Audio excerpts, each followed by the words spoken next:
24 अप्रैल को जैसे ही उसकी रूममेट हॉलीडेज में घर जाती है, रानी एक 21 साल के MBBS फर्स्ट ईयर स्टूडेंट खुद को लटका के सुसाइड कर लेती है।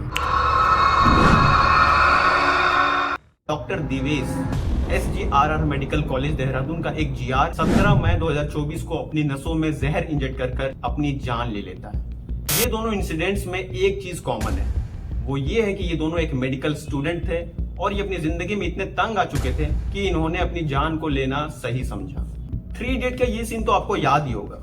ठीक ऐसे ही जब डॉक्टर दिवेश अपनी HOD के पास अपनी थीसिस सबमिट करने गया तो HOD ने उसे रिजेक्ट कर मेंटली हैरास किया। फिर जब 17 मई को उसके फ्रेंड्स उससे मिलने उसके रूम पहुंचे, तब तक दिवेश अपनी जान ले चुके थे। NMC डेटा के अकॉर्डिंग पिछले 5 साल में 1200 से ज्यादा मेडिकल स्टूडेंट ने ड्रॉप आउट लिया है और 122 मेडिकल स्टूडेंट्स ने सुसाइड किया है। इसका मतलब ये है कि हर महीने लगभग 2 मेडिकल स्टूडेंट अपनी जान ले लेते हैं। ये डेटा काफी शॉकिंग है। 5.5 साल MBBS करने के बाद जब कोई स्टूडेंट PG करता है तब उसे लगातार 36 घंटे 48 घंटे की ड्यूटी करनी पड़ती है और इतनी मेहनत करने के बावजूद उसे मिलता क्या है? रिजेक्शन, पेशेंट्स के सामने ह्यूमिलिएशन और मेंटल टॉर्चर। बट सवाल अब ये है कि इतने सारे टॉक्सिसिटी और mental harassment in medical colleges के बाद भी नीट UG के कैंडिडेट्स हर साल बढ़ते ही जा रहे हैं। अगर हम रियल डेटा से कंपेयर करें तो other competitive exams like IIT JEE, UPSC, NDA, CA CPT इन सब के कंपैरिजन में नीट UG के कैंडिडेट्स बहुत ज्यादा हैं। एक्चुअल डेटा देखें तो CA aspirants 94,000, NDA aspirants 3 lakh, IIT JEE aspirants 10 lakh, GATE aspirants 7 lakh और वहीं नीट UG 24 लाख। नीट 2020 से लेकर 2024 तक नीट एस्पिरेंट्स में 200% का इंक्रीज हुआ है। जहां नीट 2020 में 11,39,000 कैंडिडेट्स थे, वहीं नीट 2024 में ये बढ़ के 24 लाख हो गया। रीजन, इंडिया के हर स्टूडेंट को लगता है कि देश में रोजगार नहीं है। 10th पास आउट बच्चा को यही लगता है कि अगर वो मैथ्स लेगा केवल इंजीनियरिंग कर सकता है और अगर बायो लिया तो केवल डॉक्टर बन सकता है। एक्चुअल प्रॉब्लम ये है कि हमारे पास प्रैक्टिकल नॉलेज है ही नहीं। हम वहीं तक अपने सपने को लिमिटेड रखते हैं जहां तक हमें कोचिंग इंडस्ट्रीज दिखाते हैं और एड्स में हम देखते हैं।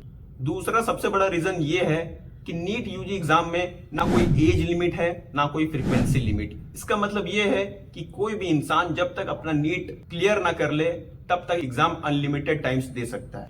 इस वजह से स्टूडेंट्स ड्रॉप पे ड्रॉप लेते हैं इस उम्मीद में कि अगली बार उनका सिलेक्शन हो जाएगा। और सोशल मीडिया पर भैया दीदी के जो वीडियोस होते हैं वो इन बच्चों को और ज्यादा इन्फ्लुएंस करने का काम करते हैं। वो लोग इस कदर बच्चों को इन्फ्लुएंस करते हैं कि बच्चे ग्राउंड रियलिटी को भूलकर इस रैट रेस में शामिल हो जाते हैं। और तो और बॉलीवुड के मूवीज जैसे कि कबीर सिंह को देख के स्टूडेंट्स को यही लगता है कि college life is full of fun और यहाँ कोई टॉक्सिसिटी है ही नहीं। बट दिस इज जस्ट उल्टा। अब इतने सारे फैक्ट्स और डिटेल एनालिसिस करने के बाद तुम्हारा सवाल होता होगा कि हम क्या करें। मैं तो एक नीट एस्पिरेंट हूँ, मुझे तो नीट देनी है। कि अगर तुम सच में नीट देना चाहते हो, तुम सच में अगर डॉक्टर बनना चाहते हो, तो इसकी जो आग है वो तुम्हारी इंटरनल सोर्स से आनी चाहिए। इसके पीछे का मोटिवेशन कोई बॉलीवुड मूवी, भैया दीदी की वीडियोस नहीं होना चाहिए। और अगर तुम इन ग्राउंड रियलिटी को एक्सेप्ट करते हो, ये सारी चीजें झेल सकते हो और फिर भी तुम्हें डॉक्टर बनना है, then you are most welcome. दूसरी बात, देखो यार, degree is not equal to पैसा। इसका मतलब ये है कि तुम डिग्री कमा लो, तुम्हारे पास 10 डिग्री है, इसका मतलब ये नहीं कि तुम बहुत सारे पैसे कमा लो। डिग्री बस एक वैलिडेशन है। अगर तुम्हारे पास स्किल नहीं है, तुम अच्छी चीजें नहीं सीखती हो, तुम्हारे पास जिस चीज की डिग्री है तुम उसमें एक्सेल नहीं कर रहे हो, देन वो degree is just a sheet of paper.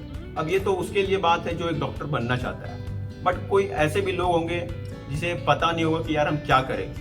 तो यार देखो, एक करियर काउंसलिंग चीज होती है। इसमें एक प्रोफेशनल होता है, तुम्हारी सारी डिटेल्स लेता है, तुम्हारी हॉबीज लेता है, इंटरेस्ट लेता है और फिर तुम्हें बताता है तुम्हारे इंटरेस्ट के बेसिस पे कि तुम्हारे लिए कौन सा प्रोफेशन बेस्ट रहेगा।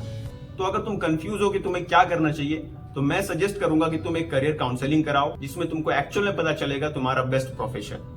तो बस यार, अगर वीडियो अच्छी लगी होगी तो लाइक कर देना, शेयर कर देना और ऐसी वीडियोस अब लगातार आएगी तो इस चैनल को मन करे तो सब्सक्राइब कर देना। Thank you, bye.